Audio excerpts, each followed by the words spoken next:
धनंजय मुंडेंनी आमदारकीचा राजीनामा दिल्यानंतर भाजप नेत्यांनी आता त्यांच्यावरती जोरदार टीका केलेली आहे।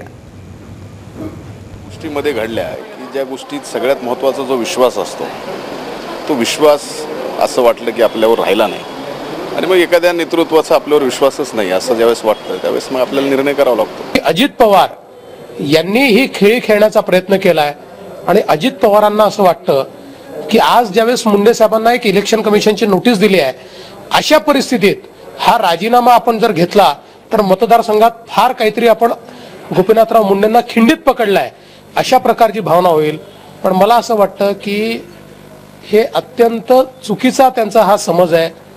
श्री अजित पवार यांना मी सांगून देऊ इच्छितो याचा गोपीनाथराव मुंडे यांच्या नेतृत्वावर कुठलाही फरक पडणार नाही आणि येणाऱ्या निवडणुकीत शिवसेना आणि भारतीय जनता पार्टीची सत्ता येते त्यामुळे छोट्या छोट्या गोष्टींनी मला नाही वाटत की हिमालयासारख्या मोठ्या नेत्याला त्या छोट्या छोट्या गोष्टींनी कुठे पोखरून जातील।